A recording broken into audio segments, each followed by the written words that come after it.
All right, testing, testing. 1 2 3 3 2 1. I think it's good. I think it's good. What's up, fellas? Guess I should probably put chat a little closer to what I'm doing here. Otherwise, I'm not going to see it.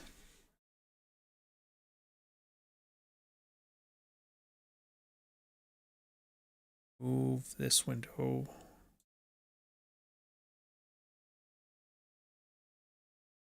So I can see that.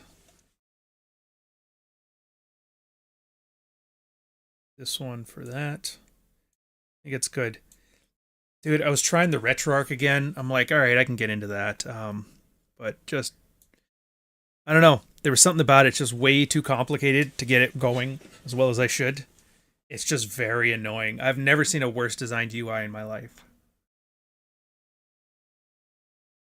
So instead, I'm just going to do some old Super Nintendo. Because why wouldn't we? Question is...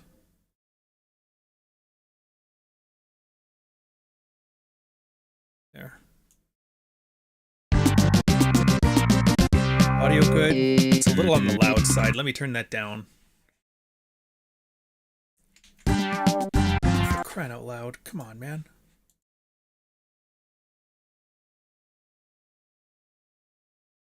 Let's turn that. Let's try there. It's loud for me, too. There we go. Anyways, what's going on, fellas? See you for the Friday. Everyone ready for Red Hawk's struggle session for racism? Yeah. Oh, the controller's not set up. Son of a... I am so not ready for this. Yeah, it's weird. I understand. I just think it's annoying. Oh my god, somebody said something I don't like. Oh my god, somebody said something that might offend me. It's like, relax. Port 1 is gamepad. This is not what I'm looking for.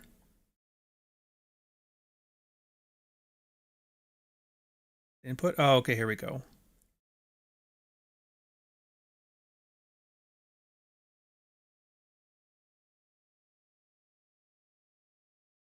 Up, down, left, right. Start. Select. A. Oh, it doesn't even do. I have to click each individual time. So annoying. B. X.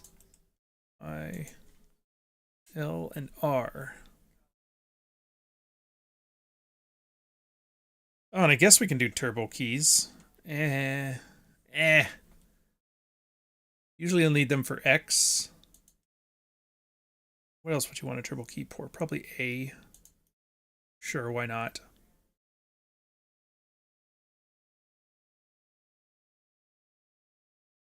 Right, how do I get back into it? Here she is. The MC server's back, everything's in order. Oh, that's good. I like that. Nick's got the new book right now, so I got some time to putter away, and I see Paul's doing another thing of the Manosphere riddle or puzzle. Yeah, the Adventures of the Third R. So that should be fun. I remember this game as a kid. Yeah, the cyberpunk one. Didn't you just release a book? Yeah, but I don't know. I'm kind of getting into this stuff. Although we'll see. I've got... Can somebody do me a favor and boot that doobie guy? Alright, I kind of remember now. Yeah. Oh, you only have so many of those.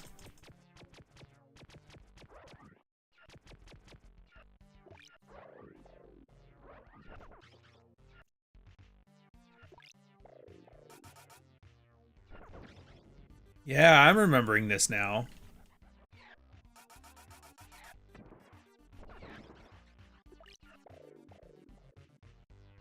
Now, I remember, if I remember correctly, you had to repair your car. There she is. Oops. Was it...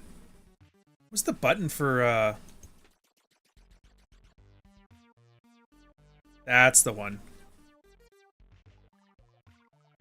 Alright, I give up. I give up.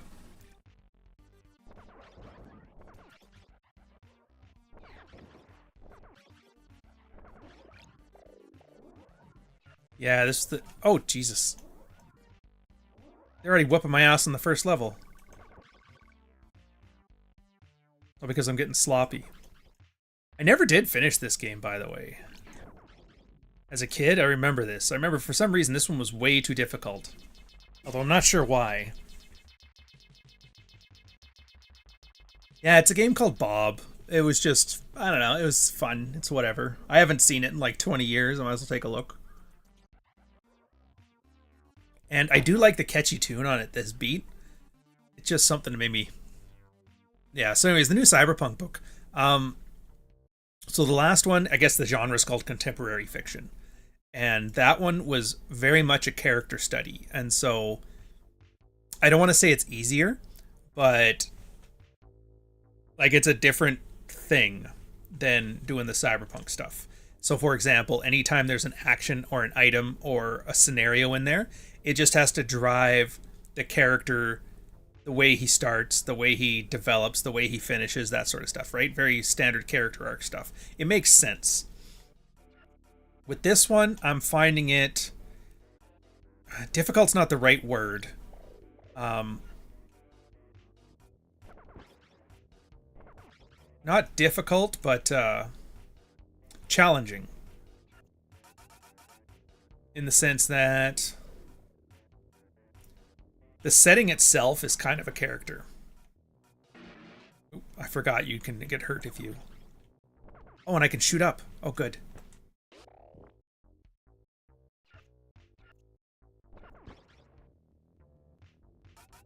So, for example, he goes to a bunch of different locations throughout the thing. It starts off in a city.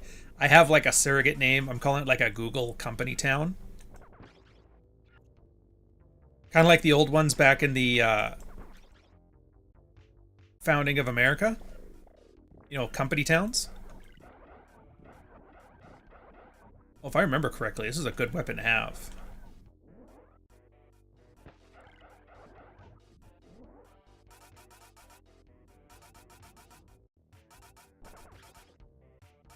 Alright, you can't aim up from... Oh, wait a minute. Let's just get out of here. Out! Complex, layered, and chock full of verb. Chock full of verb. I gotta learn what verb means. Alright, you know what? I gotta pause this, because I can't think and play this at the same time. So we'll just leave it. We'll leave it running in the background. So what I picture doing, like, obviously there's gonna be some character arcs. It'd be stupid not to have that, but I don't want to make it a character study. I don't think that's really... If I was going to do that, I don't think there's any need to do cyberpunk. So I kind of want to make...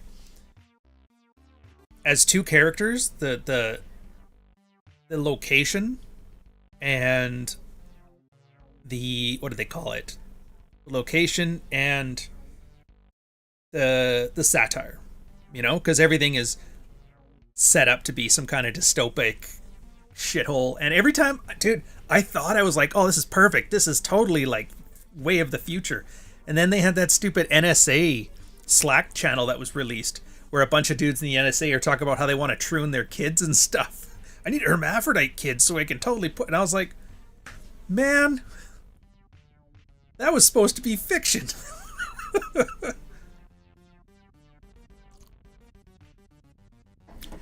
So that's the idea of it. It's like, that's one character just to show the... Just for you as an entertainment thing, to show the absolute absurdity about so much crap that's going on right now. And if I don't get it out soon, Trump might like destroy all the woke stuff and then we'll be like, oh, this is a period piece. I'm like, no, it's not, it's future. They're like, no, it's past. Oh, euphemism for life, or enthusiasm for life. Gotcha. Oh, that makes sense. It's like in French, vive. Joie de vivre. So there's that part of it. Nick had some good advice, and I was kind of trying to suffer my way through Neuromancer. Dude, how come every single book that's out there, everybody's like, oh, you guys, this is the greatest of the genre or something like that. Oops. It's always like it's not very good. I was reading Neuromancer and I just find it difficult to get through. It's like slow and plodding and The author spends so much time, I don't want to say jerking off, but like talking about, oh, I'm starting to get beat up.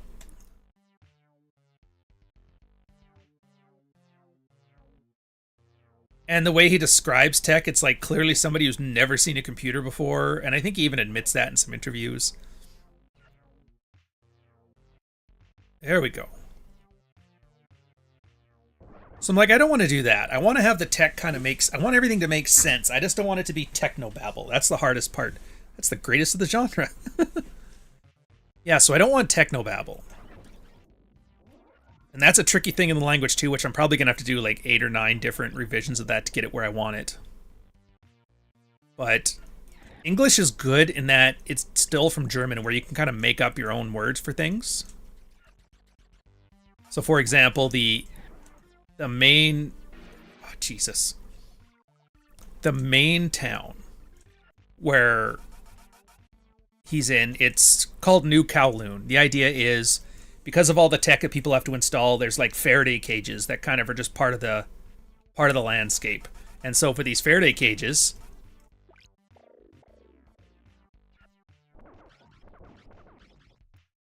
there's certain areas that just, what? Oh, time. Now I remember why it's hard.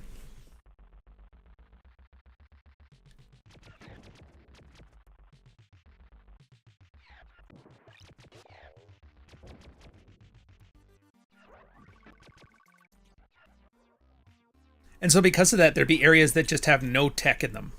And I was like, wouldn't that be a great place? Like, if you hated tech and you wanted to go all Unabomber, why wouldn't you live in these makeshift Faraday cages? Because they're part of, like, the infrastructure. The city's not going to remove them. They're not like a bug. They're a feature, right? And then I was like, what should I call... Oh, for fuck's sakes. So what would I call it? I was like, oh, I call it the analog. I don't know. But you see what I mean? Like, it kind of makes sense, as opposed to everything being digital and oppressive. Analog. Like, all right, I get that. So the idea is, for as much as I can, add that kind of language to it, so that way it helps impart the mood.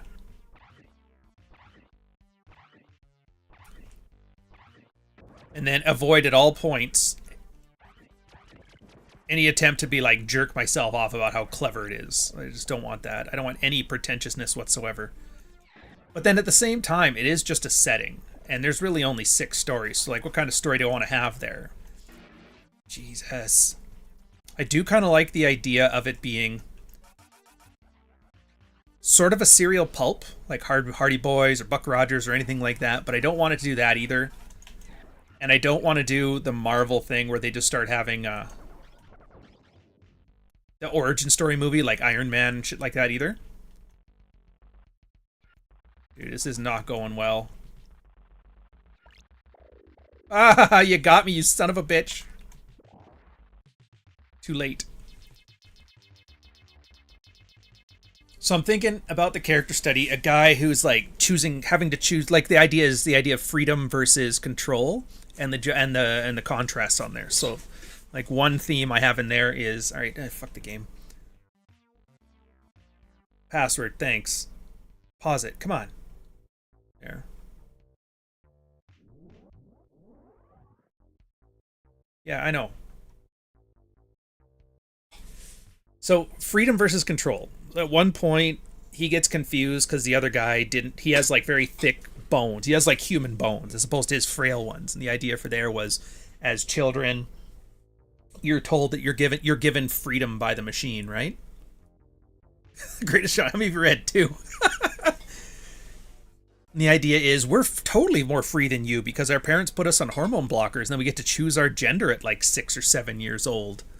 And then the byproduct of that is that people end up being androgynous, right? The girls have more mannish hands, the guys have very soft skin, and their bones are very fragile. It ends up being like a slur in there is calling them soft bone. That's the N-bomb of the cyberpunk world. But then it's the idea that the new Kowloon guys, which I'm calling them cowboys, because I want to push this towards like a Western genre of cyberpunk themes, which we'll see. Nick has to give me some strategy stuff here, because I know there's some parts that I'm not liking so far, but it's the first draft. That's what I'm expecting. Where's I going with this? Oh, yeah. So the idea that they don't get to choose their gender, are you really free? And the guy's like, yeah, we don't, but we get to choose what we do afterwards. We get to choose how we live, how we die. So it's whether it's these artificial choices, like, oh, you get to pick your gender when you're a child, like before you know anything, or you can choose to skip the ads that block your way to the toilet because everything in there, like all the tech is just made, you're made to serve the tech and the tech's not made to serve you. So throwing as much fake choices in there and then the real choices in the analog, and then the idea of the main character, Jagov, or Jakov. It's supposed to be Slavic, but it's got like a double meaning, obviously. Yeah, it's like the logical end of it. Yeah, and I want to lean in on that stuff. Softbone, I'm gonna start saying that.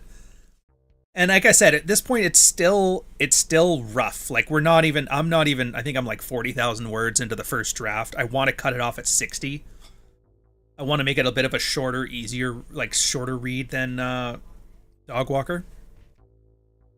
But I don't want it to be like novella sized, like at 50 or so. So 60, which means it'll probably end up at 70, but it's still less than the 80 of the Dogwalker.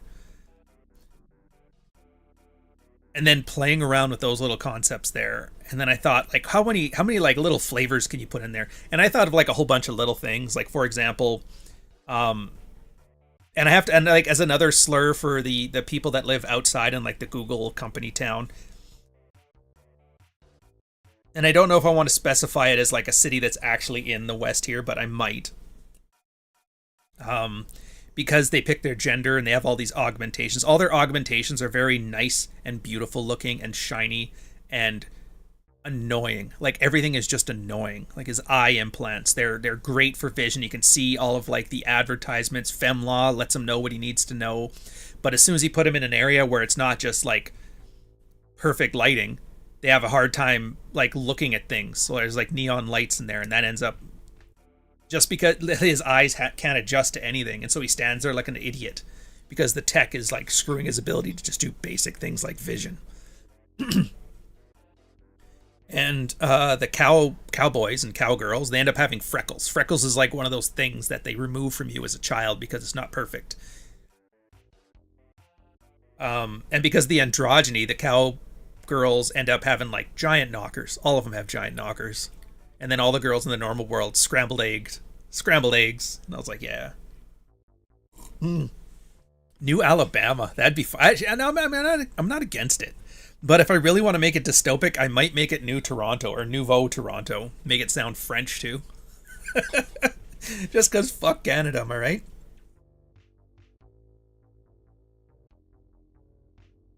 Anyway, so playing around with that stuff, and then the idea of having, like, actual freedom versus non-freedom, and then the idea about the fake freedom is it's safe and secure, and it's oppressive, but it's like a very heavy weighted blanket. Like, it keeps you safe, but it's like suffocating.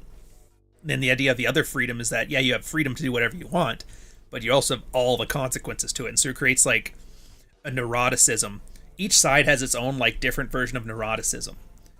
And the idea is I want to add stims.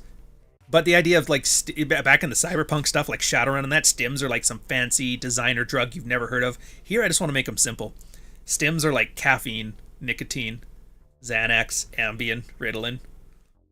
And I like the idea that the oppressive one is geared towards the SSRIs as like its salve.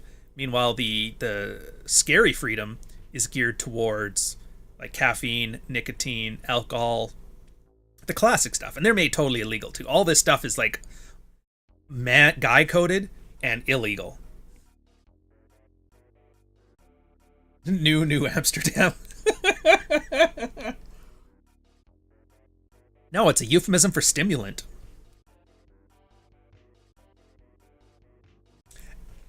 And then as I'm going through this, like I could do better. I can do more than this. I can do better than this. And so I kind of set it up into like a six act structure. I'm just saying 6 chapters for now. 6 chapters, 10,000 words each, about that kind of size. And then I thought, why don't I make them like have each setting representative of a natural landscape, you know? So for example,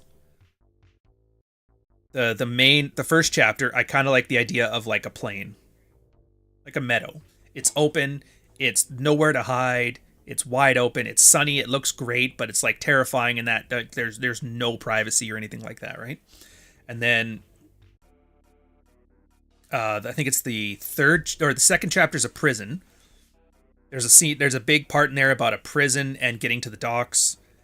And I'm thinking that one would probably be more like a cave, or no, like a maze or a cave. I have to go look up the mythology of the Minotaur. I don't know why. I want to see just in case I can mine some ideas from it, some old Minoan stuff. And then at one point they're taking a ship to the Ukraine, and then the idea there of the ocean, and that's kind of the juxtaposition of the plains where it's open and it's terrifying, but it's absolutely free. You're in control of your destiny, but sometimes things are out of your like. And then to kind of pepper all of those things in there for flavor, because the one thing I did, and I think I did it right in Dog Walker, and I want to replicate that. I want that to be a part of my voice. Is there is a surface level enjoyment you can get from it, where it's just, yeah, man works for the company, man ends up going on an adventure, man finds himself, comes back home, better man, like hero's journey stuff, right? Very simple, serialized, you can enjoy that. And then I want to have the themes on top of it, where you can start enjoying those if you want to look into it a bit deeper, the idea of freedom, the idea of choice, whatever. And then on top of that, if somebody really wants to become a fucking wonk about it, how like each one of these artificial landscapes are reminiscent of natural landscapes anyway. Now, I guess, and my question is like, is that a good idea? To which Nick always just tells me, as long as it's executed well. So it's like, that's up to you if it's a good idea. I'm like, oh, fair enough. A ruthless, scary minotaur who identifies as a woman. Yeah. And then I want to add some levity into it at parts too, because I hate where it's just all action and all dour and all super serious, because that's fucking boring. So, for example, at the one scene in the prison, and I'm just on the first rate of it now, he he's convinced, he chooses freedom in the first one, and he goes with the femme fatale, who's named Fatale, like an Arabic name, but she's Irish, because cyberpunk. Why would you have borders?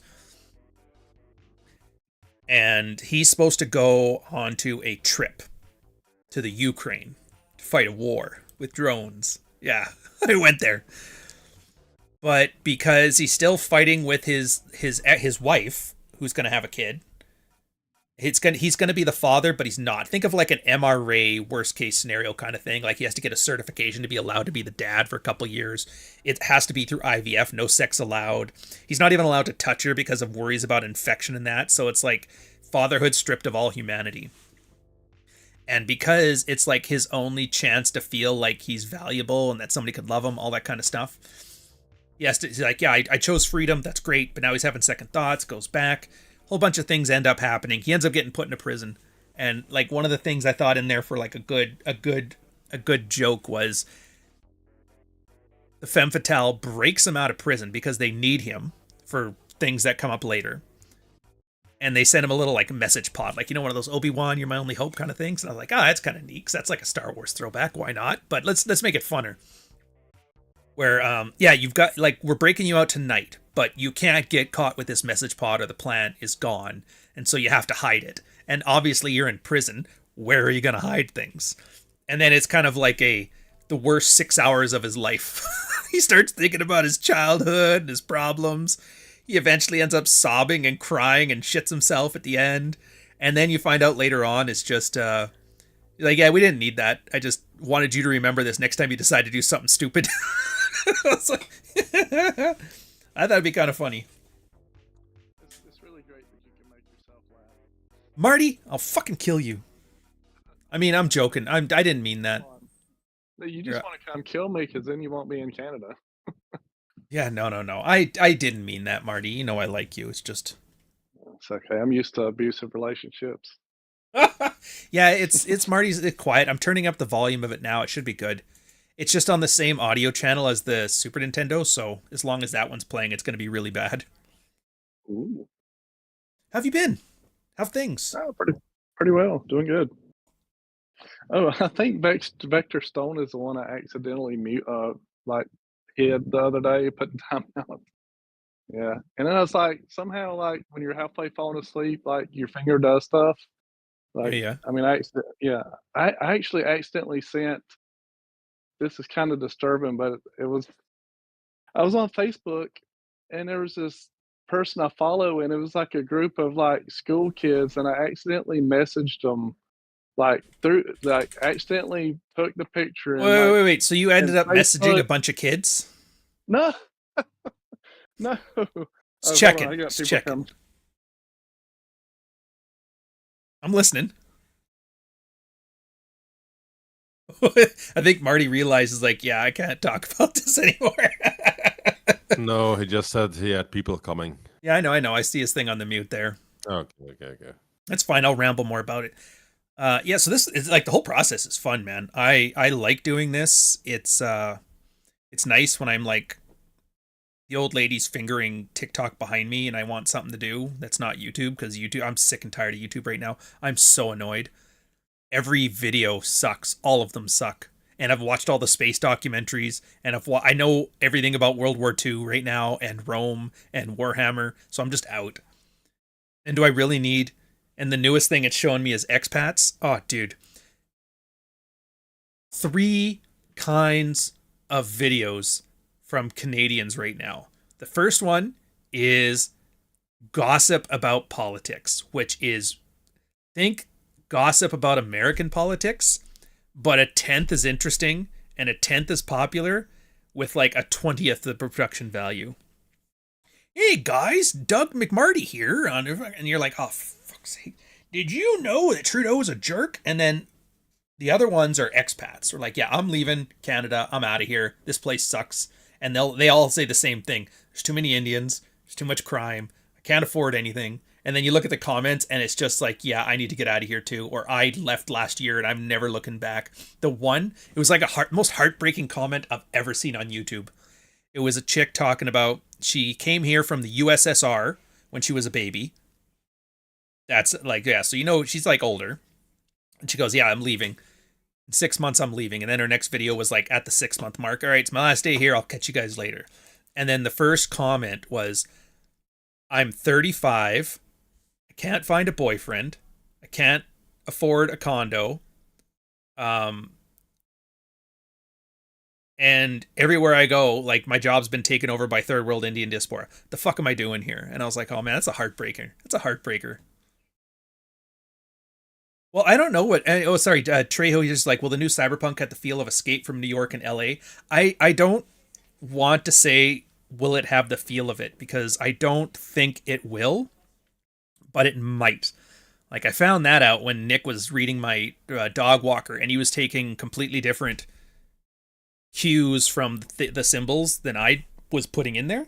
So you guys are going to see it differently than I do, and that's partially because I know what I know and you know what you know, and there's going to be some overlap, but there's a lot of not overlap too. And then a part of it is a lot of the times artists steal things from people and they have no idea who they're stealing it from. No idea. So it's always possible that that's going to happen too. So yeah, you might get that vibe. You might end up getting a vibe of like Ghost in the Shell. You might end up getting an Akira vibe. I couldn't tell you. I just know between Shadowrun, Blade Runner, Ghost in the Shell, Akira, Escape from New York, Escape from LA, RoboCop. Like these are all of my cyberpunk influences. Hell, a cyberpunk thriller, a game starring Dennis Hopper in the 90s. The Shadowrun tabletop RPG. So like all of this stuff is the stuff I remember. And so I'm assuming some of it's going to have an influence. Well, doesn't Fall Terminator also under this because it's also kind of a dystopian? Which one? Terminator. That's a good question. I mean, I could see that. Yeah, it makes sense because there's like a war going on in this one. And then, oh yeah, what would be some other examples? Johnny Mnemonic, Tank Girl, I guess, maybe. Yeah, Tank Girl, Johnny Mnemonic, Strange Days, which I still haven't watched. I don't know how I missed it. Came out in the 90s, back when like computers and the internet was brand new, and so they made Hackers and Strange Days, Johnny Mnemonic, and I never watched it, but it's apparently one of the best. It's got like Ray Fiennes and Angela Bassett. Brazil, yeah, well, Brazil's dystopic, but it's more. That's a good question. Yeah, if you watch Brazil, it's sort of cyberpunk, but it's not cyberpunk. It's more, what do I want to call it? Dostoevsky? Who's the one that did the thing about, Kafka?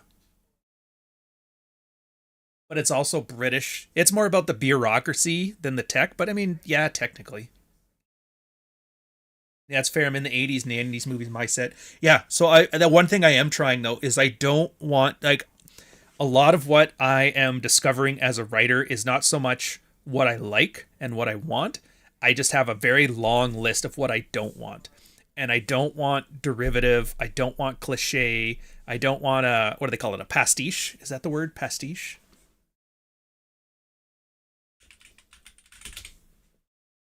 Yes, a pastiche. I don't want a pastiche of stuff we already know. Pastiche is an artistic work and a style that imitates the art of another work, artist, or period. So I don't want to just make Deckard 2 Electric Boogaloo. Look And at I you with don't- all your fancy words. God damn Yeah. it. And I gotta thank Tolkien for that one. Dude, because, like, Lord of the Rings ruined fantasy for a century. Everybody's like, you know what I'm gonna do? Nobody can picture a dwarf taller than 4'6" because of Tolkien. Nobody can picture an orc that doesn't look like a weird green lizard because of Tolkien. Nobody can picture an elf unless he's a smug, self-satisfied, thin Dutchman. You know what I mean? That's all you can picture now. Tolkien did all that. Wizards have to have that fucking pointy cap. Why? Because of Tolkien. Tolkien ruined it. What if we made the pork blue instead of green? Even Alien across the Nation, world. dude. Sorry, go ahead, Santiago. Even across the world, Japan does the same thing. All their isekai stories, or the Koreans, their dungeon stories, all involve orcs, goblins, elves, kobolds, and Goblins, they're all the Netherlands, Dutch. same. And they're all the same. They look like Marty. The Deutsch. Short, ugly, and disgusting. God damn it. Dude, I'm like long and slender and svelte, sexy. Don't Yep, sweat it, Marty. exactly. I think you've got a pretty mouth. Thank you. Well, I have a lot of, fuzz around, not fuzz, hair. Beautiful, beautiful red hair. Beautiful beard. And it provides great suction when he pulls out his fake teeth. Yeah. That's Oh. your mama. Hey, from Bishop. After I finished the Alyssa chapter yesterday on the train ride, I have to say it's a fine book. Oh, dude, I'm glad you enjoyed it. Alyssa. Wait, that's chapter. Fuck, I forgot my own chapters. I know. Oh, that's the later chapter. Yeah. Okay, I know where you are, dude. That's awesome. I know it's enjoyable because I actually enjoy reading it, but watching other people enjoy it actually warms my heart. Plus, you guys don't know this. I think I can actually say best-selling author, no homo now. Like, I don't have to say no homo anymore. Ooh. Like, yeah, so my plan was, like, if it does 500 units in the first 30 days, it will be on par with my other books. So it's been 2 weeks, and it's already at 300. So it's already outperforming my other books, which is awesome. Yeah. And I just That's what assume you that's a want. surrogate for people actually enjoying it. Otherwise, it would just be on par with all my other ones, right? So Yeah. the proper amount of suction is like a Dyson. Want progressive overload on your books. There you go. Yeah. Hey, Marty, you're And satellite man. Alien Nation. Do you remember the TV show or the movie? Alien Nation. Yeah. Think of it the like name it was doesn't like ring a Mexicans, bell. but they were alien. I thought they all were anyways. Illegal. No. It was like some alien species and their planet got destroyed or Oh. something like that, and then they ended up Yeah. becoming refugees on Earth. So it's literally Mexicans as Oh, aliens. that's hilarious. No, I really don't remember. Oh, That's great. yeah, it was Did good. they, Like look the like one thing I remember is they had like a scene on there where one of the guys was in the hospital, and so the main cop brings him flowers, and the girl's like, "What the fuck are you doing?" He goes, "What? Those are dead. You're gonna give him dead flowers? Were you trying to wish him dead?" And she brings him a live chicken, and he acts polite. It's like, "Oh, flowers thing. You're human. I guess you did okay." And then the chicken, he just lights right up. He's like, "This is the greatest thing ever. Thanks, man."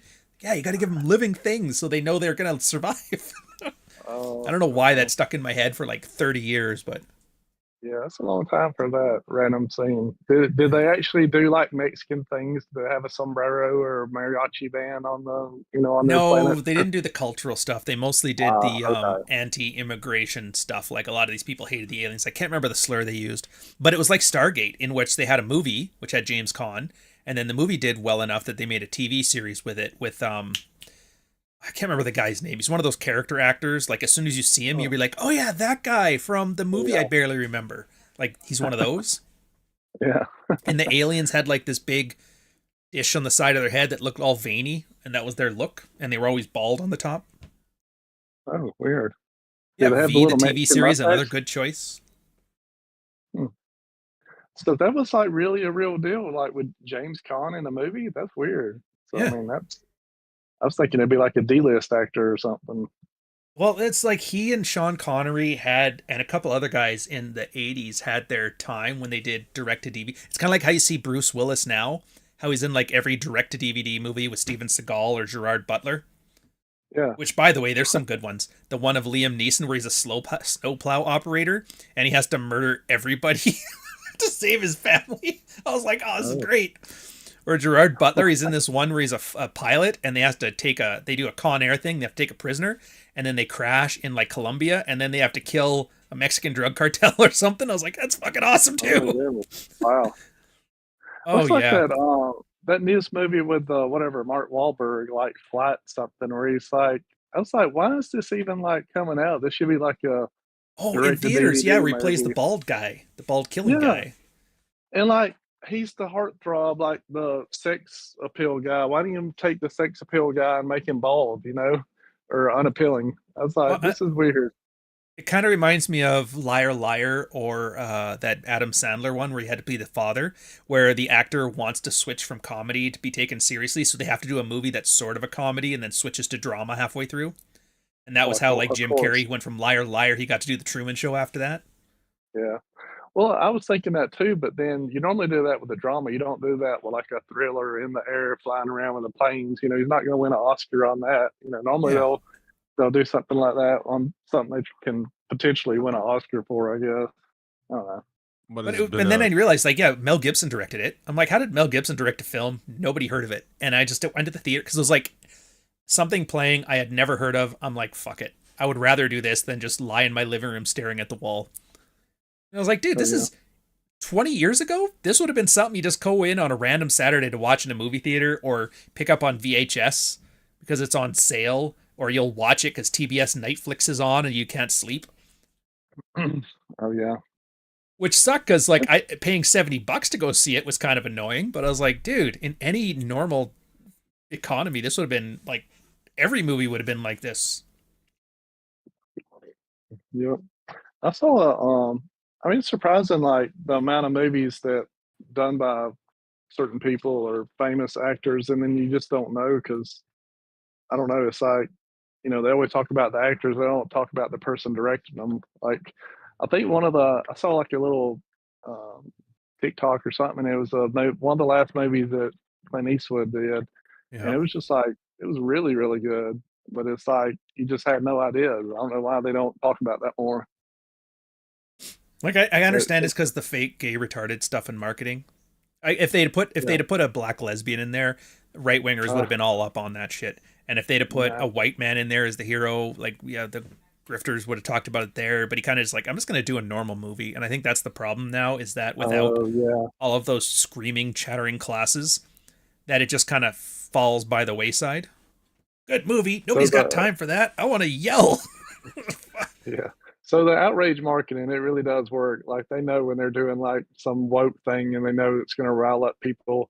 So does Yeah. that mean that, okay, so you rile up the, just say conservatives, does that mean all the gay liberal people are like, oh, well, I better go watch it then? No, they don't watch shit either. But that's the point. It's Yeah, not the point. They don't need like you to it's just feel about attention. it one way or the other. They just want you to have a strong feeling about it, and they want the name out there. They just want name. They're relying on Yeah, source amnesia, where it's like all you remember is the name of the movie now, and you forget why. Like everybody's talking about this, but you forgot that it was just everybody ranting about how bad feminism was. That's why I hate Critical Drinker. Like I get why he's popular and successful, but yeah, like Jeremy from the yeah. Quartering, It's they're literally they're Kathleen Kennedy. I would not be surprised if she doesn't pay Critical Drinker to ramble for 12 minutes on Yeah. fucking Star Wars. Well, hey, it's attention. Yeah. Dude, Riley's in here nailing some gems too. He got Alien Nation. Yeah, I've seen the Feral Historian one. And then what was the other one here? Solo with Mario Van Peebles. I had forgotten all about I think Solo. I remember that. Yeah. Solo and like the third Highlander, like when Mario Peebles was like, I'm gonna make this happen. And it didn't happen. But he did his best. Yeah, he was supposedly like the ancient warrior that'd been buried for 500 years and came out, and he was gonna, he was the one. Yeah. So, or wasn't it like the Highlander thought that he was the only one, but then he got like unearthed, and so he wasn't the only one. Yeah, and I'm one of those weird guys that actually liked the second Highlander more than the first, which I think is also cyberpunk. But everybody, like the standard opinion is Highlander 1 is a perfect movie, Highlander 2 is a piece of shit. And I was like, no, was it man. Christopher? Was it Lambert in the second one, or was it the new guy? Lambert and Connery were in both, the first two. Oh, they were in both. And then Lambert did 3. And what do they call 4? Afterlife or Halftime or Endgame or something? Where he did it with Adrian Paul. And that was the one I watched it with my mom, and she cried at the end because she used to love the TV show. And then to watch how he had to kill the Chris guy, and she's like, oh, this is so sad. Dude, my mom was the same. That's the whole reason I grew up watching Highlander, because my mom was like getting off on watching Adrian Paul. I was like, oh, he's so sexy. Yeah. Oh, he's Irish. I don't know what it was about Irishmen, but they, like in the 80s and 90s, they were just all over that shit. Oh, yeah. It was, to me, he didn't even look like an Irish guy. He looked like he was like Spanish or Italian or something, Yeah. See, Sean, and he's right. He's like, yeah, they recut it to make them actually aliens or something ridiculous. I agree with that sentiment, where they explain too much, but I don't know what it was. Maybe it's, and I have to watch it again to make sure it's not nostalgia, but they punked it. The 80s punked it just right. They kind of did what Rambo 3 did to Rambo, where Rambo is like First Blood is an awesome movie, and then Rambo 3 is like the commercialized schlock version of it, but it kind of, I just think it elevates. I really do. Michael Ironside is like the cartoonish one-dimensional villain. He like just kills an executive because he feels like it and stuff. I don't know. It might be because it's bad that I like it, though. That's the issue. It's like they knew what they were doing back then. I mean, and this, I don't know. Do they even try that stuff anymore now? No, it's too much. It's too much risk. Everything's all feminized now. You can't be. Well, you got to make sure it's not my fault when something goes wrong, and I can't take a chance. And yeah. You know what we should do? We should put Zendaya as the Highlander. That'd be great. Have her fight Chris Pratt, Ryan Reynolds, The Rock, and Kevin Hart. Like, that's it. Those are the only character. Oh, and who's the Cuban guy? They love and everything, too? Mark Cuban?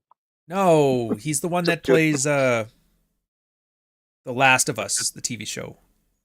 I know who you're talking about. Yeah. Puerto Rican. Yeah.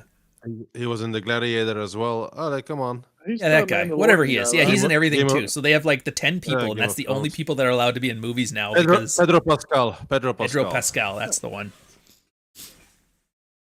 It was said Jean-Claude's movie Cyborg was supposed to be the sequel to Dolph Lundgren's Masters. No, they didn't. Nobody said that. That's fucking ridiculous. Speaking of which, Cyborg's another one I have to watch because I need to know how well it aged. Because in my mind, I remember it being awesome.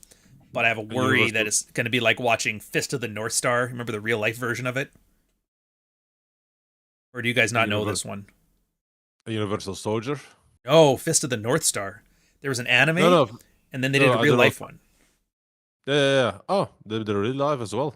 Okay. Oh, dude. It's campy as shit. Like, you know how he has the whole, like, touch of death thing where all of a sudden it was, like, super speed lines and da-da-da-da-da-da-da. So they do that in the real life one, but it looks more like a guy's fucking around, just, like, poking you around. He's like, gotcha! And then, pop! And then the guy explodes. So it's, like, it's cool in that it's, like, grotesque death scenes, but at the same time, everybody always looks at it like, what the fuck are you doing, man? Get off of me. So it really throws you off. Reminds me of, what was it, like, the 5-point Deathstroke Oh yeah. In Kill Bill. Yeah, those touches of death, the don't bok death touch, like in Bloodsport where he breaks the brick at the bottom. Yeah, the quest, you can watch the quest, but the quest is just Kickboxer in the 1920s. So, whatever. Universal Soldier you're going to love though. Universal Soldier, I lump that in with movies like Hard Target or Zorro, like they're action adventure serials, and they were perfectly implemented because it's like a pretty standard formula. But because we had so many of them back then, we just thought of it as slop. But if you watch it now, you're like, holy if they made this, it'd make $1 billion. Everything is competent.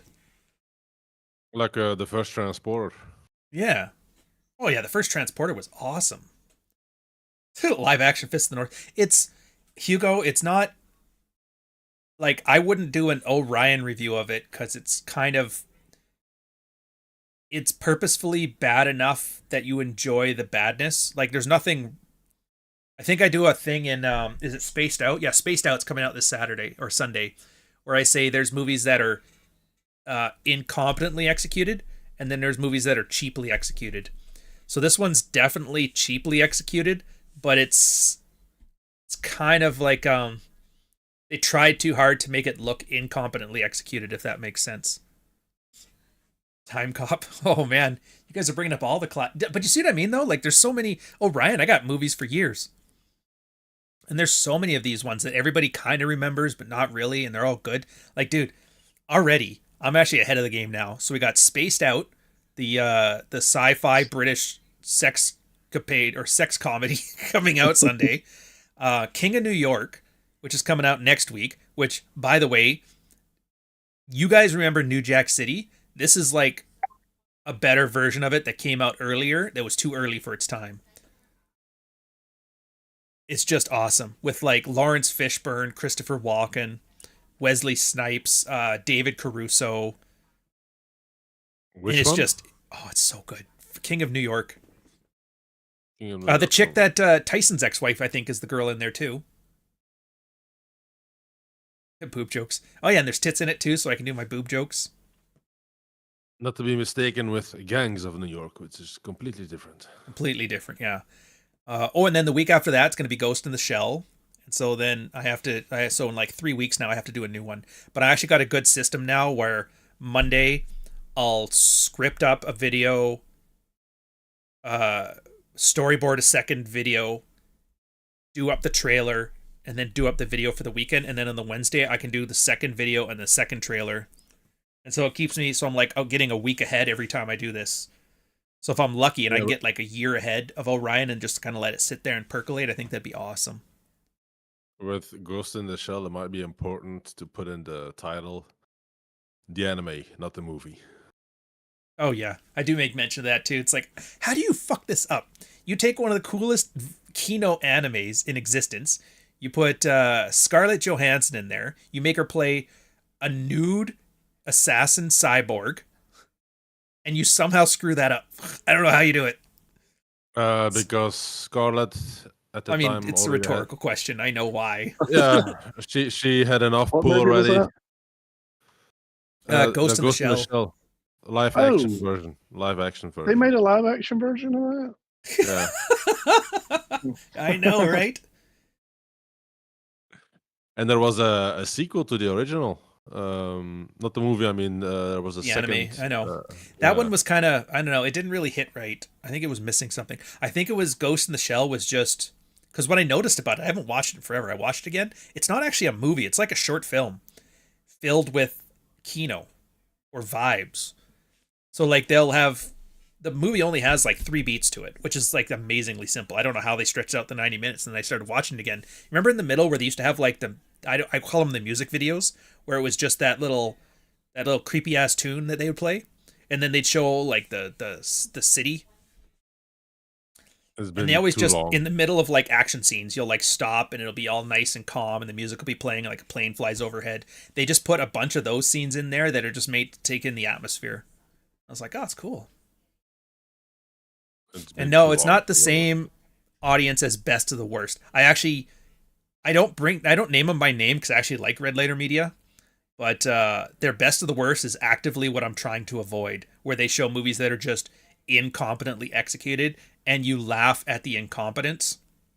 It's not what I'm trying to do here. What I'm trying to do is show movies that may have been cheaply implemented or well implemented and just forgotten about, but like ones that are competent. That's really it. Competent execution at all levels of financial. That's why like the Spaced Out. You guys are going to see this one. If you ever watch the movie, it's hilarious as a movie. It's cheap, 79, it's like 50 years old, but it's a well done movie. It knows exactly what it's supposed to do. It sets up jokes, it has good payoffs. The plot makes sense, which is so weird when you think about it, and it's as long as you watch it on its own terms, it's actually fun. It's fun to watch.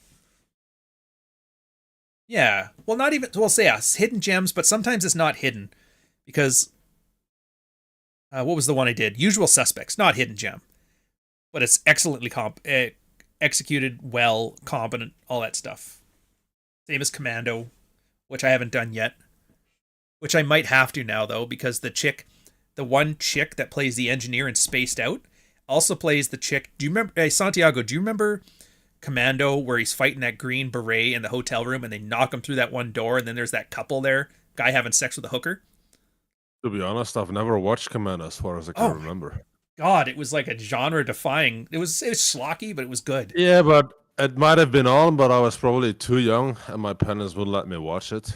Ah, fair enough. Well, that was like, because I'm always trying to find an angle with Brian Benben because I want to slip Dream On with Brian Benben into all my movies, but I couldn't find one here. But what I did find is the one chick who plays the engineer who's like a nymphomaniac also plays the naked chick in Commando. So I'm like, dude, this movie's got a connection to Schwarzenegger. How awesome is that?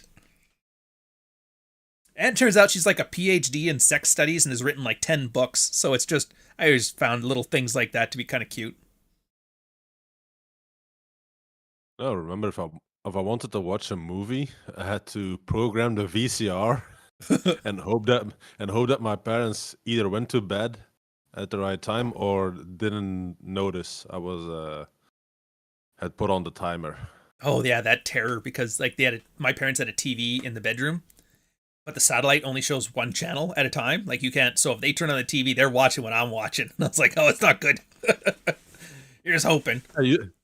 I used to do that in my early teens with when the pubescent started, and I was like, yeah, the late movies. Okay, put in the timer. Hope they get to bed on time.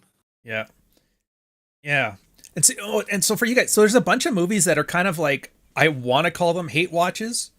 I don't think I'm going to review them, which sucks because there's so many good ones.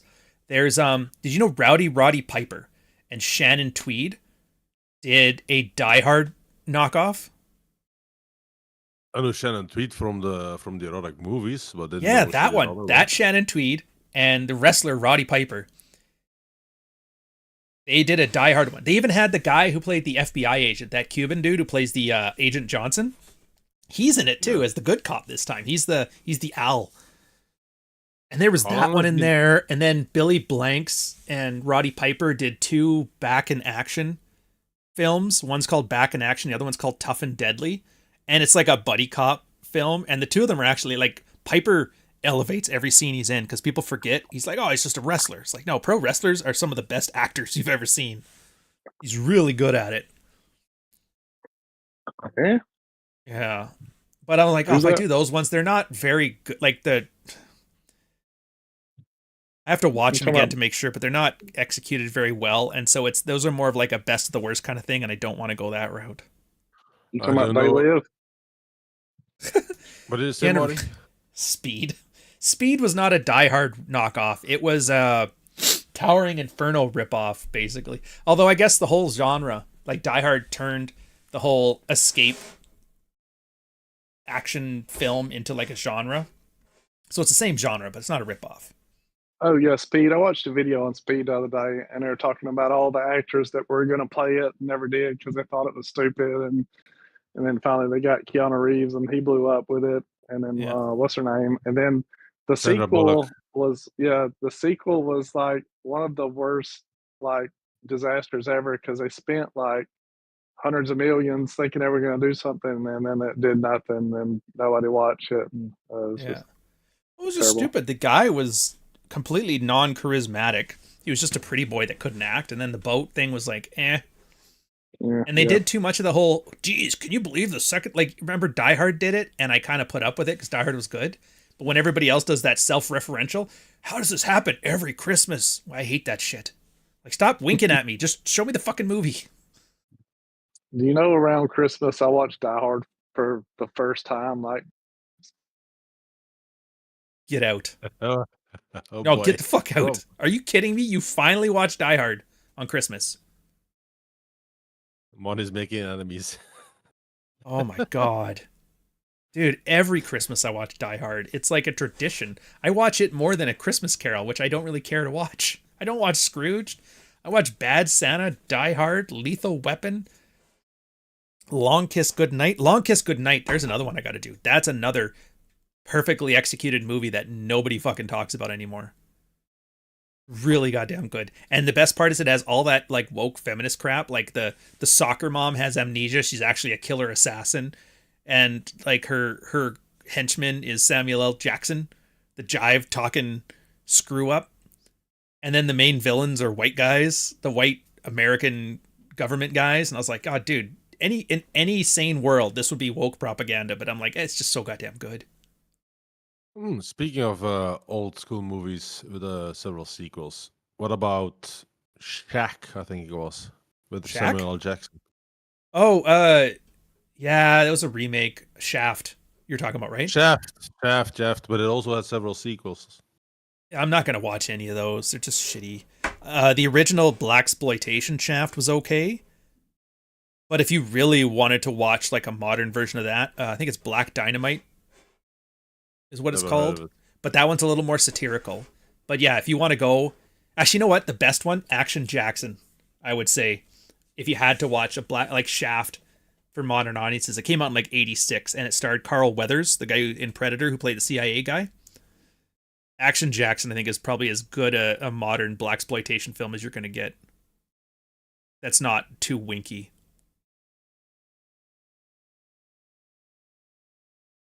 The Bruceploitation movies, oh dude, there's so many of those too. If you Oh want to no, get into it's the whole so Golden Harvest catalog, they got guys to change their names to every variation of Bruce Lee you could make. There was like Bruce Lee, Bruce Lee, all this kind of goofy shit. Or they'd have like one old piece of footage from Game of Death and they'd slip it in there so they could say Bruce Lee was in the film. Oh, it was like the cheapest schlock ever. well. Now it's those times are gone, at least for Bruce Willis.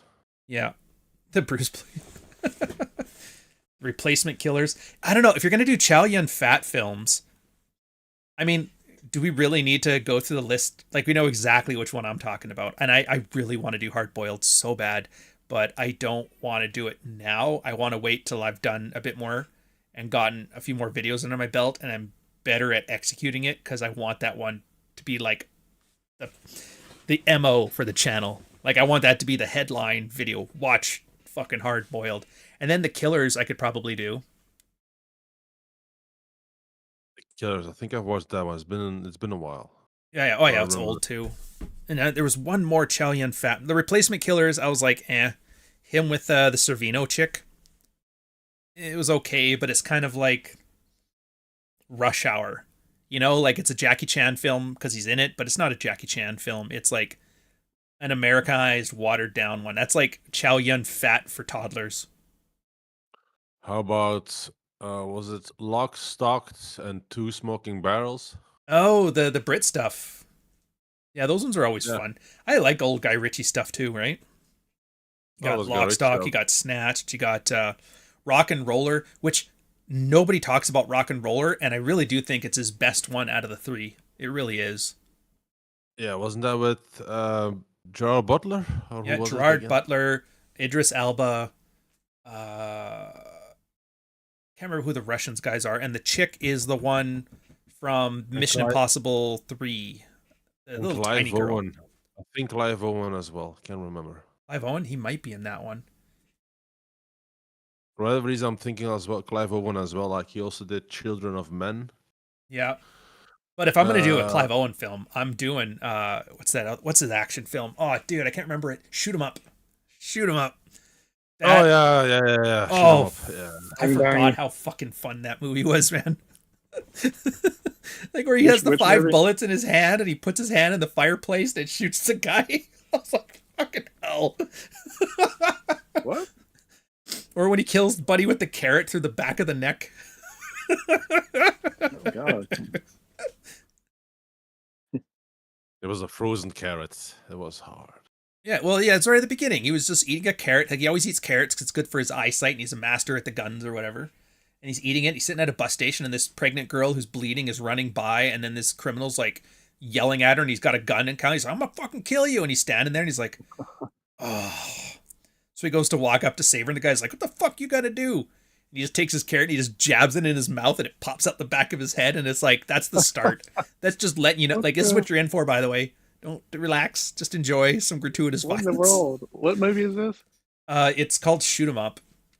It's got Clive Yeah. Owen and Oh, the yeah. Italian chick. What's the one with the big boobs from The Matrix? Um, Monica Bellucci. That's the chick. Like, yeah, she's 42 in this one, but doesn't care. Still fine. There's a scene where they have a shootout while they're having, like, the sex scene is a shootout. There's a Oh. shootout when they're falling out of a plane with parachutes, like skydiving thinking- shootouts. There's shootouts in the I feel warehouse. like There was a baby in the shootout at one point. I was thinking they were like having sex falling out of an airplane or something. I guess that was maybe shooting. I don't know. Yeah, they were in a hotel room having sex, doing the shootout Uh. while having sex. Uh. The shootout falling out of the plane was a different one. And then there was the shootout in the factory. There was the shootout with the baby. There was the Yeah. shootout on the merry-go-round. There was like random shootouts for all kinds of goofy shit. It was just so much fun. And Paul Giamatti is the villain, and he's just like, I don't give, like, I'll fuck it, let's have fun with this. And he just hams it up real hard. He's And a then at good one actor. point they try to hint at some kind of like character origin story. And they just use that as an excuse to start shooting more people. Like, no, don't worry about that. It's Good like Lord. Doom work. They took my rabbit. I must kill them all. Yeah. Did you ever see the movie Layer Cake?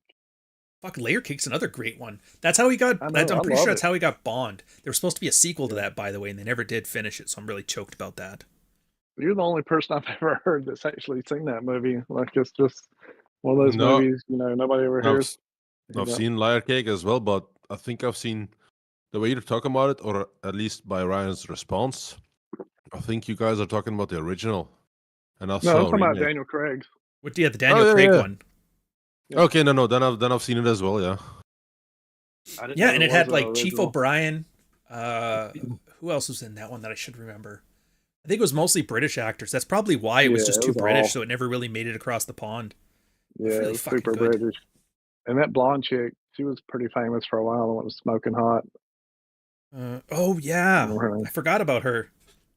Yeah, That's like, long. imagine that too. You're like, oh, dude, this hot blonde chick's totally gonna rail me, and you're in the hotel, and she's like, I just need a second, and she goes to put on lingerie, and then they fucking kidnap you and dangle you off a rooftop. Like, fuck.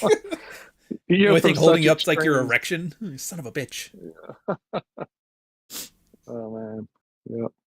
No, I really enjoyed that. It was pretty cool because it had the front cover of like an accountant's office, like so he could launder money. I'm like, how many, how often does this go on? Like, money laundering happens all the time, Yeah. but it's just genius. Like, and then never use your product. I Well, yeah, mean, he was come just on. he was just very like a very quiet, unassuming businessman, and they made him act like a hardcore criminal, and he had to figure it out with his businessman knowledge. I love that stuff. Oh yeah, it was cool. Sounds like a relatively recent one. It was also with what was the guy's called again? Also the Brit. Come on, he built Bullseye in Daredevil. He's also very known. Bruges. Oh, are you talking about where he played the assassin? No, it's In a Bruges or gangster whatever? movie. But it's a gangster movie set in London. What's it Oh, called again? with The him Gentleman? and Hugh Grant and Yeah, the Gentleman. The Gentleman, I think it was that's the called. one. Also pretty good. Oh. Yeah, I need to watch that. I remember that. It was okay. It kind of reminded me. It was a little. It had just a little. I don't want to say too much, and I don't want to say just enough because I don't want to mean there's like an adequate amount. But it had some element of like I'm a pretentious film student in the vibe of it. I can't really explain it or articulate it. That was the only thing I found off-putting about it. But other than that, I liked it as a film. Then it reminds you a bit of the more contemporary movie version of Peaky Blinders. I haven't actually watched Peaky Blinders. I've kind of refused. I don't know. There was too many Sigma male memes about it, so I'm like, I don't want to know this. Well, people are gonna read into it what they want eventually, so. Yeah, maybe I'll have to. I don't know. Like that and Boardwalk Empire. I've seen a bunch of clips on YouTube, but I just haven't watched any of them. Mad Men. I think I just watched Mad Men like 5 years ago. It's been out for like 20 years. I just go for the TV show stuff. I'm always very late to the party because I'm really tired of getting rug pulled on the last season or like the second season where they're like, this is great. And then at the end, they're like, I don't know what to do. Let's just throw some CGI shit in there and fuck up your experience. So I'm just like, I'll wait till it's done, then I'll check it out. Now they're gonna do CGI with Peaky Blinders. I don't know. I don't know how they're going to screw it up, but they will.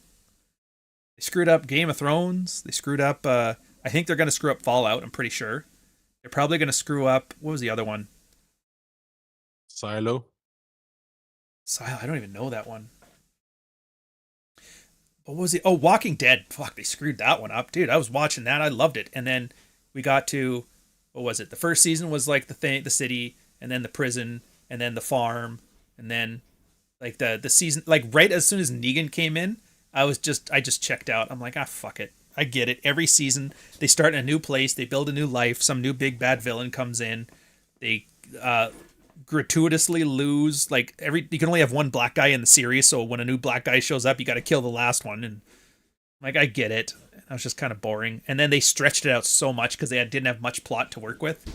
So like every episode is like some long meandering character development relationship thing where, oh, he hates him, but he likes her, and she likes him.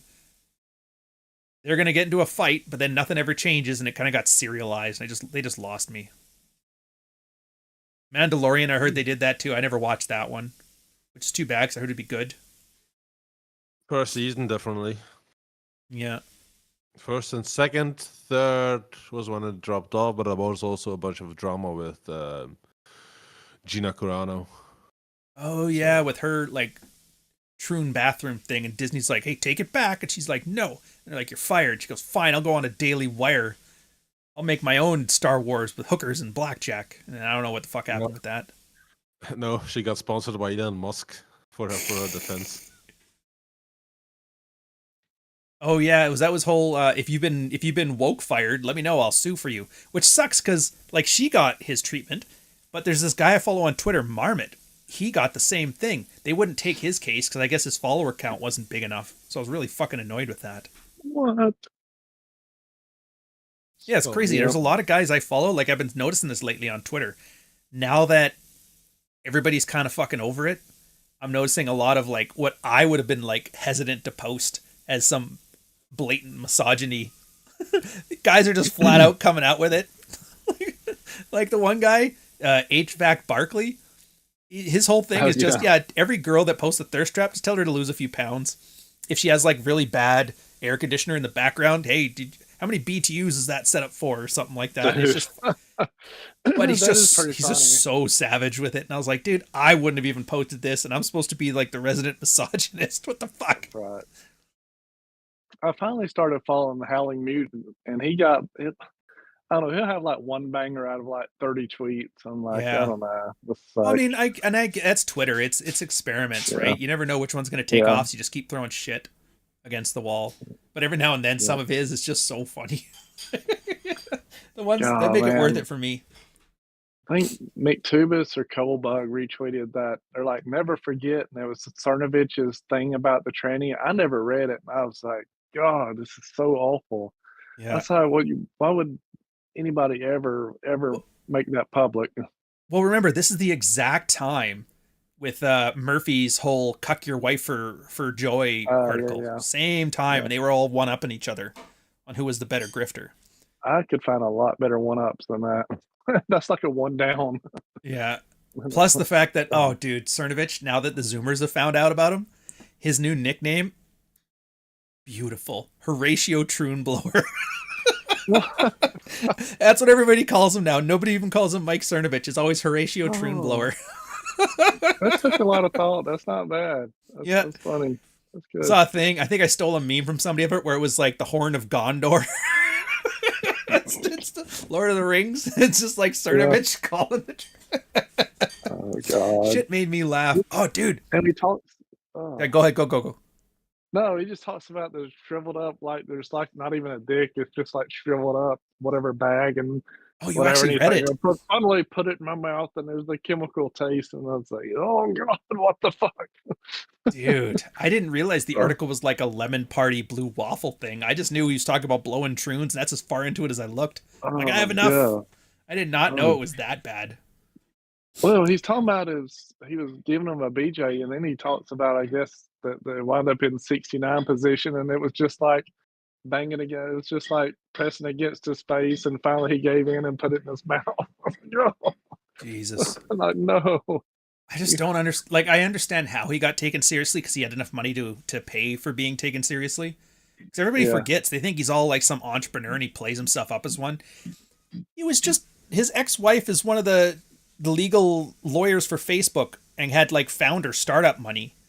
And he got half of that in the divorce. And that's the only reason Cernovich was able to make something of himself. He fucked his way to the top. Literally. He's as bad as Ashley St. Clair. He's a feminist.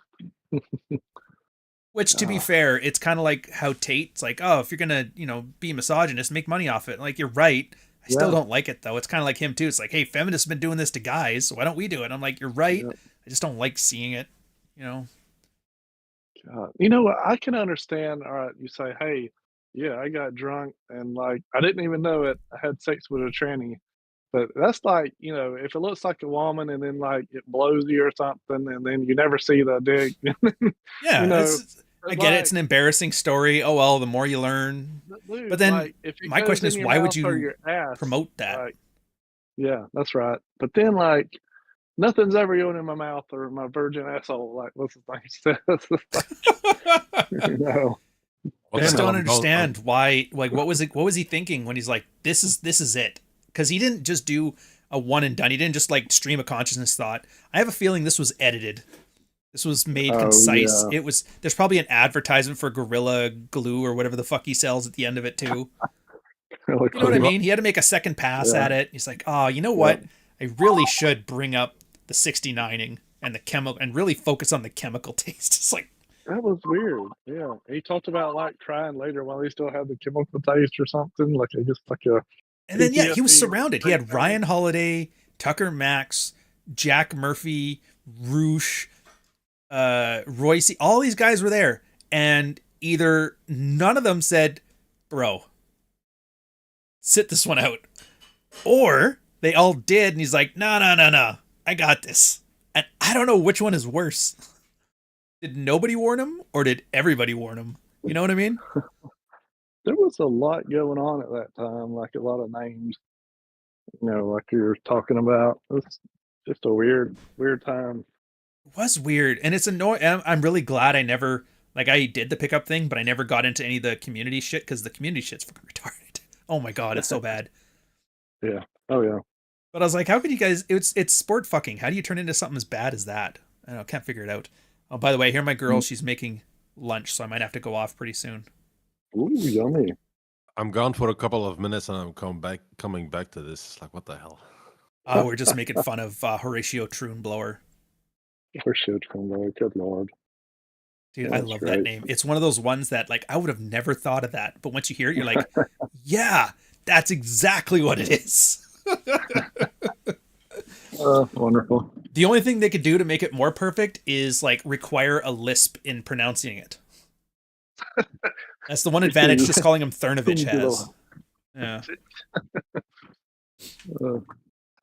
Meanwhile, Ryan's screen has always been on the same thing. It's like, it was just, it's just Bob, whatever. And then the music had to compete with thing. But I'll tell you this much. So I'm gonna end the stream here in a sec. Bishop's in the chat with a song of Fire and Ice will never end because George Martin will die before he finishes it, and don't think he's ready to build and finish. Yeah, he didn't plan it. I get that much. He's also lazy. I get that much. But the one thing that gives me joy is I see him. I've read a bit of it, the first one. Colleen Hoover, I read Verity. And there's this other book called All Dogs or Dogs in Philly or something, Last Dog in Philly or something like that. It's like it's in the top 100 in Amazon right now, and it's like the most popular cyberpunk book that came out. And I see these books, and they're not good. Like, I don't mean that as like I'm jealous or anything. I mean like they're objectively not good. They're badly executed. They're the kind of that, like, if I was doing an Orion book review channel, they would be the books I'd say like, and unlike this slop. So I'm like, there's no chance if I just do this new one well enough that I can't hold my own against stuff like this and carve out a decent living. All Dogs Go to Heaven, that might be the one. I tried to read it, and maybe it gets better, but like the first chapter was just, it was hard. It was really hard. It's just. Did they make a cartoon movie with that one? I don't know. A cartoon movie? It's got one of the coolest covers I've seen in a book, though, in a while. And the guy was doing it on Substack, so I kind of followed him there. Like, I don't wish him any ill will, and I do like that he's doing really well. You're thinking about the Disney cartoon, All Dogs Go to Heaven. No, not that one. Oh, that's about him, Santiago. And then there's some like weird schizo stuff. Like there's this guy, what's his name, 7918 or something like that. He wrote, it's like all pit bulls, or all dogs go to heaven except for pit bulls. And he's got, it's just like insane ramblings, but there's some really funny stuff in there. Like I think he's Canadian by how he talks about Indian diaspora. I'm pretty sure he's Canadian. And it's just like, oh yeah, that hits just right. But it's definitely like closer to a manifesto on a bathroom stall than it is a book. Or when are you getting like invited to these secret author / sex parties?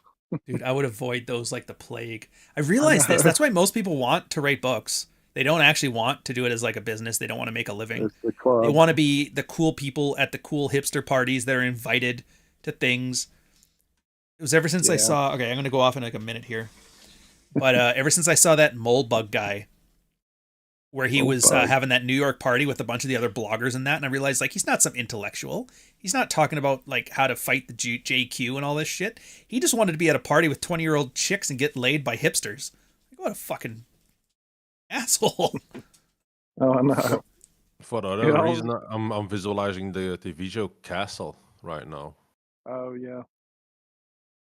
Did you ever see that one? I watched a few of the Castle. No. The Castle with your Canadian. I wouldn't have watched it then. Oh, come on, not Ryan Reynolds. What's the premise? He's a writer that he was looking for inspiration and found it in the detective Kate, who was also played by Canadian. Well, she migrated with her parents when she was young. Come on, what was it called again? Nathan Fillion. Oh, it's too bad. I actually kind of like him. He's on that new show, The Rookie or something, like the police show that we talking about. That same guy, which I don't watch it. I've just seen it. All right. Well, here, I have to end it here, guys. I got to go grab some lunch. It's woke as shit. You're going to have fun. Oh, dude, tomorrow, the Red Morning, you're going to love it. I'm going to talk about like the Zoomer economic anger phase is like so much similar to like the sexual millennial anger phase stuff. So it's going to be fun. And Red Hog is going to be on it, right?